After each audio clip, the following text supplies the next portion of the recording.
nggak sih kali ya rasa udah ngejelasin sesuatu atau mendengar penjelasan orang itu tapi itu nggak pernah paham gitu, susah maksudnya. Pernah sih, itu bukan karena kita kurang dengerin atau kita kurang jelas. Jadi karena setiap orang itu punya sudut pandang masing-masing, cara mereka itu melihat dunia. Dan hari ini kita bakal bahas endpoint teori yang akan menjelaskan kenapa semua hal itu bisa terjadi. Yuk kita mulai. Oke, jadi sebelum masuk ke dalam, aku pengen tahu teori dari standpoint ini. Pasti kan ada foundernya lah, bisa dibilang yang menemukan teori ini. Oke, jadi penemu standpoint teori ini ada tokoh namanya Sarah Hardy dan Julia Wood. Jadi mereka berdua ini adalah aktivis feminim dan seorang filsuf ilmu pengetahuan yang aktif di era 1980-an sampai 1990-an. Nah, terus ide awalnya ini termasuk oleh filsuf Jerman namanya George Wilhelm Friedrich Hegel, yang dimana beliau punya gagasan bahwa sebenarnya posisi seseorang dalam struktur sosial itu mempengaruhi cara mereka memahami realitas. Betul, gagasan ini dikembangkan oleh Karl Marx dan Friedrich Engels. Nah, mereka itu melihat buruh sebagai pekerja marginal karena mereka yang langsung merasakan ketidakadilan yang berada di kerjaan mereka. Nah, dari situ para feminis itu mengadaptasi ide ini bukan lagi soal kelas ekonomi, mereka disebarluaskan kerja dengan keras dan bentuk ketimpangan sosial lainnya. Kemudian ada sederhana juga yang memperlihatkan ide ini secara formal dalam ajar ilmu pengetahuan dan komunikasi. Oke, enggak.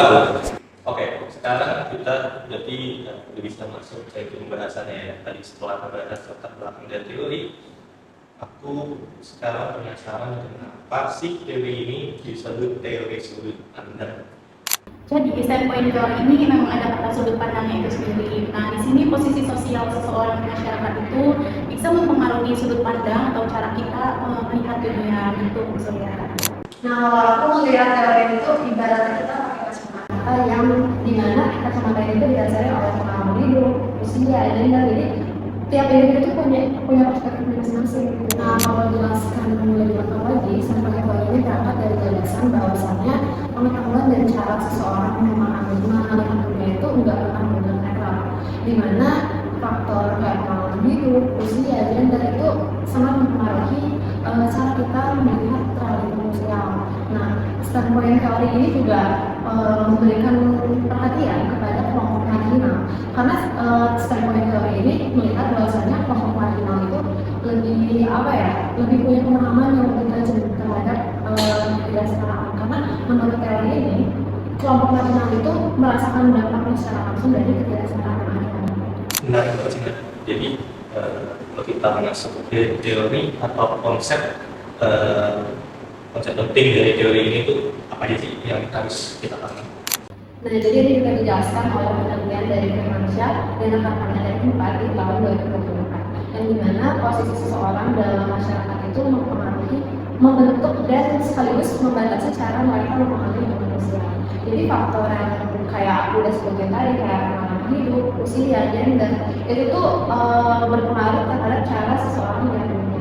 Dan yang kedua, ketika ada dua kelompok dengan pengalaman hidup yang berbeda, itu tuh mereka akan punya pemahaman terhadap realitas yang berbeda juga. Jadi suatu sudut pandang itu hanya menggambarkan realitas sebagian dari realitas. Nah, terus yang berikutnya adanya kelompok dominan dan kelompok subordinat, di mana kelompok yang punya kekuasaan lebih besar itu lebih menentukan aturan, nilai atau cara pandang yang dianggap benar oleh masyarakat. Jadi karena itu perspektif dari kelompok lain itu kurang mendapatkan perhatian. Oh, jadi ada relasi kuasa yang mengerti siapa yang didengar dan siapa yang tidak didengar gitu ya? Nah, benar sih. Jadi di teori ini juga ada konsep yang namanya suara atau voice. Jadi suara ini berkaitan erat dengan kemampuan dan identitas. Jadi ketika kamu bisa menyuarakan apa yang ingin kamu sampaikan, maka keberadaan kamu itu dianggap penting atau terlihat. Dan sebaliknya ketika kamu merasa dibungkam dan kamu nggak bisa menyuarakan apa yang ingin kamu sampaikan, maka keberadaan kamu itu dianggap kurang penting atau bahkan tidak dikenal. Jadi kalau misalnya disimpulin, standpoint teori ini menunjukkan bahwa pengalaman hidup itu mempengaruhi segi cara pandang atau sudut pandang seseorang itu mengenal dunia itu ya. Nah, teori itu kalau dipakai kehidupan sehari-hari itu kayak gimana sih contohnya? Mungkin contoh nyatanya kayak situasi di Gaza ya, aku pernah baca bahwasannya ada 50.000 ibu hamil yang kehilangan akses layanan kesehatan. Tapi itu tuh baru benar-benar viral ketika ada salah satu dari mereka yang bersuara. Sarah Harding bahkan meneliti dalam jurnalnya itu kalau penelitian diawali dari perempuan itu hasilnya lebih jelas dan tidak terdistorsi. Karena begitu risetnya dimulai dari perempuan, maka akan dibongkar nih ada struktur kekuasaan di dalamnya alias patriarki. Nah, jadi kalau risetnya dari laki-laki itu, mereka itu akan menganggap tidak terlihat, mereka akan menganggap normal-normal saja, karena mereka di sini dominan dan mereka yang paling diuntungkan dari sistem ini. Menurut penelitian Julia Wood pada tahun 2005, jadi patriarki ini menormalisasikan laki-laki berada di atas perempuan, sehingga laki-laki itu lebih dominan dan mereka menganggap itu biasa-biasa saja. Berarti media tuh bakal lebih bagus kalau mengandalkan berbagai sudut pandang ya, cuma satu sudut pandang ya kan? Nah, betul banget. Jadi di sini polanya itu nggak cuma di militer doang, tapi di rumah juga. Di sini West dan Turner itu ada istilah tentang division of labor.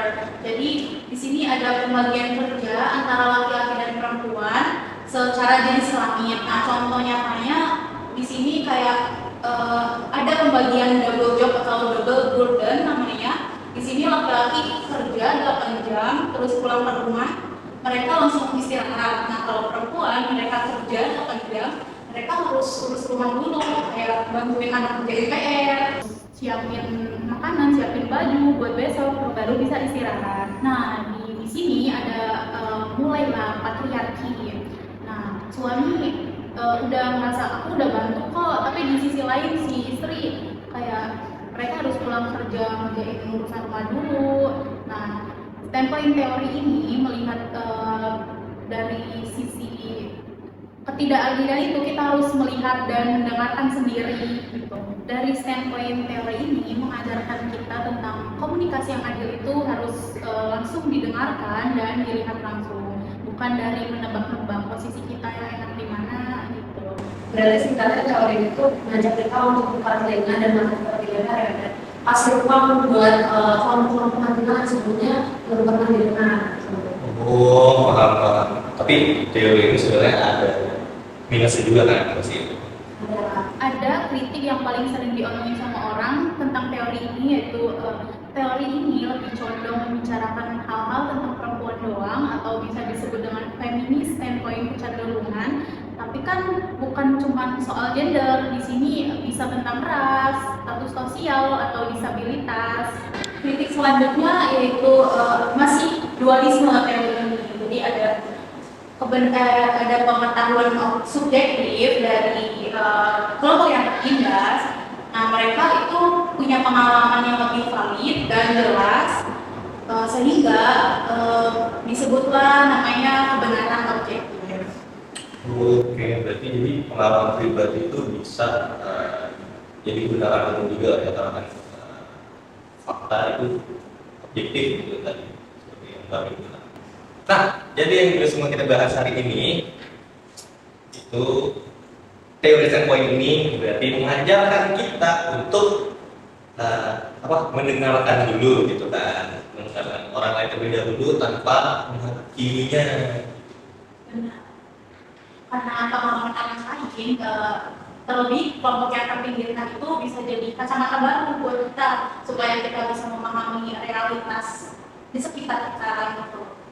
Nah, jadi mulai sekarang ya kita lebih peka dan kasih ruang buat suara-suara yang selama ini jarang didengar. Betul banget teman-teman. Oke, jadi segitu aja dari kami.